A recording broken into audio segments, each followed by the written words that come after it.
ধরে আসো এই পাশে আস্তে আস্তে। আমার পা থাকতেছে না, এই অবস্থা। আপনারা আগে বার করতে পারেন নাই, হবে না।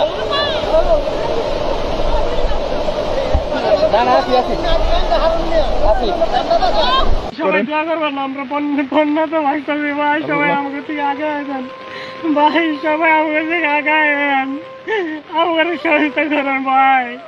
আমাদের দিকে কোনো সুবিধা নাই, একটা নৌকা নাই, একটা স্পিড নাই ভাই, আমরা গ্রাম ডুবে গেছে ভাই, আমাকে সহায়তা করেন ভাই। মা চিন্তা করেন, আল্লাহকে ভরসা রাখেন, দোয়া করেন, কিছু করেন নেই। দেখেন তাদের কাকতি, তারা নিজেদের পরিবারকে আনার কোনো ব্যবস্থা পাচ্ছে না। আমরা তো সর্বোচ্চ চেষ্টা করতেছি। প্লিজ যদি কেউ পারেন আমাদেরকে ইঞ্জিন চালিত নৌকা দিয়ে সহযোগিতা করুন প্লিজ ভাই। আসসালামু আলাইকুম। আমাদের এখানে সর্বশেষ যেটা আপডেট জানাচ্ছি আপনাদেরকে, আমাদের এখানে বন্যা পরিস্থিতি এখনো বাড়তি সংখ্যা, কমার কোনো আশঙ্কা দেখতেছি না। পানি বাড়তি আছে, কেমনে পানি বাড়তি আছে। এদিকে মাদ্রাসা এতক্ষণ ছিল অনেকটা নিচে, এখন মাদ্রাসার পানি অনেকটা উপরে উঠে পড়ছে। পানি পরিস্থিতি খুব ভয়াবহ। এখানে মানুষগুলো অনেক ভিতরে মানুষ আছে। এখন আমরা উদ্ধার করার জন্য কিছু ট্রলার প্রয়োজন ছিল। এদিকে যদি কারো কাছে শেরপুর জিনাইগাতির এদিকে যদি কারো ট্রলার থাকে তাহলে এখানে নিয়ে আসতে পারেন। এখানে অনেক মানুষ পানিবন্দী, ভিতরে অনেক পানিবন্দী হয়ে মানুষ আছে।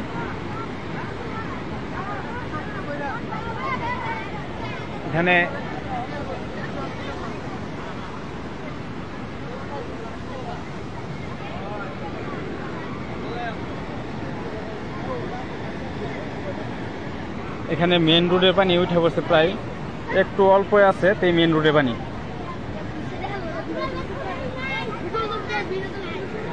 ব্রিজ বর্তমানে এই ব্রিজটা ভেঙে যাওয়ার সম্ভাবনা বেশি, যে পরিমাণে স্রোত আসতেছে। এদিকে যা বাড়িঘর আছে সব বাড়িঘর পানির নিচে। এগুলো এখানে প্রায় 400 শতাধিকের উপরে বাড়িঘর, এগুলো সব পানির নিচে পানিবন্দী হয়ে আছে। আমাদের মাদ্রাসা সর্বশেষ মনে হয় আর থাকবে না, এটা যা বোঝা যাচ্ছে যে মাদ্রাসাটা অবশেষে ভেঙেই যাবে। এখানে অনেক মানুষ পানিবন্দী হয়েছে, আসার অনেক কষ্ট হচ্ছে, ভিতরে অনেক মানুষ আছে। আমরা এখান থেকে তো জুম করে দেখানো যাচ্ছে না।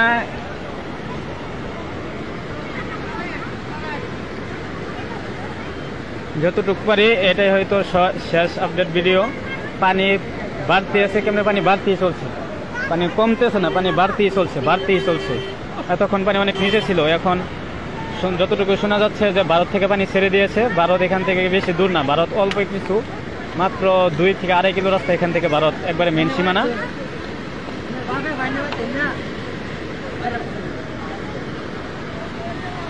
আপনারা কি এরকম বন্যা দেখছিলেন? আপনাকে ভাই আপনাকে ইয়ে কইছে যে পিছি রিপোর্ট